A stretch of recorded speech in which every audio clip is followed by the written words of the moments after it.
তাতে হলো যে দেশের বিশিষ্ট নাগরিক, বিশিষ্ট শিক্ষাবিদ, বিজ্ঞানী, রাষ্ট্রবিজ্ঞানী, সমাজবিজ্ঞানী, ক্রীড়াবিদ এবং বিভিন্ন সেক্টরে যাদের অবদান আছে,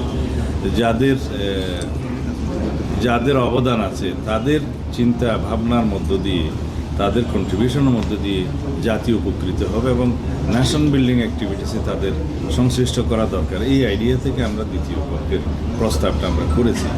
একই সাথে যেটা আপনি অন্য একটি দেশের রেফারেন্স দিয়ে বললেন, তাদের স্টেটটা হচ্ছে কান্ট্রি, আমি নাম বলবো না, ইউনিয়ন অফ স্টেটস, যে হচ্ছে এটা একটা ইউনিয়ন অফ স্টেটস, প্রভিন্সের।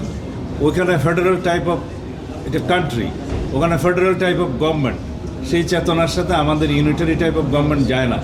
আমাদের constitution starts with section article 1, this is Republic.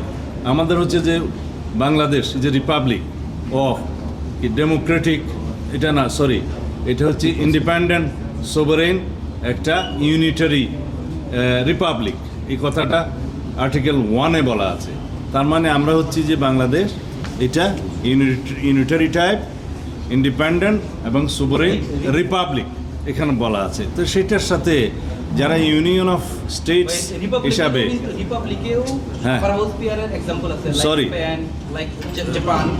Sorry আছে, কিন্তু তাদের ইনস্টেন্সগুলো আমরা এখানে আনিনি, কারণ তাদের যে সোশ্যাল যে হিস্ট্রি, তাদের যে পার্লামেন্টারি হিস্ট্রি, তাদের দেশের যে ইকোনমিক স্ট্রেংথ এবং তাদের দেশের যে কালচার, তার সাথে আমাদের পলিটিক্যাল কালচার, সোশ্যাল কালচার এবং আমাদের পলিটিক্যাল ইকোনমিক স্ট্রেংথ কোনো কিছুই ম্যাচিং করে না। সেই জায়গায় না যে যদি আমরা বাকি অনেক বিষয়ের ক্ষেত্রে যদি সেই স্ট্যান্ডার্ডটা যদি আমরা চিন্তা করি, তাহলে সেটা হবে না। এখন আমরা যদি ব্রিটিশ স্ট্যান্ডার্ড ফলো করি পার্লামেন্টারি সিস্টেমে, আমরা মনে করি না যে পার্লামেন্টের সেই স্থায়িত্ব বা সেই পার্লামেন্টের কালচারাল স্ট্রেংথ এবং সেই হিস্ট্রি তাদের মতো এখনও আমাদের সমান হয়েছে। সুতরাং আমাদেরকে আমাদের পলিটিক্যাল কালচার, আমাদের সোশ্যাল স্ট্যাটাস এবং আমাদের পলিটিক্যাল হিস্ট্রি এবং আমাদের জাতির অবস্থান সব কিছু মিলে আমাদের চিন্তা করতে হবে।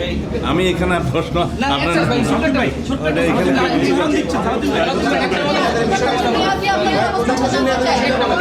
আরো অনেকে কথা বলবেন।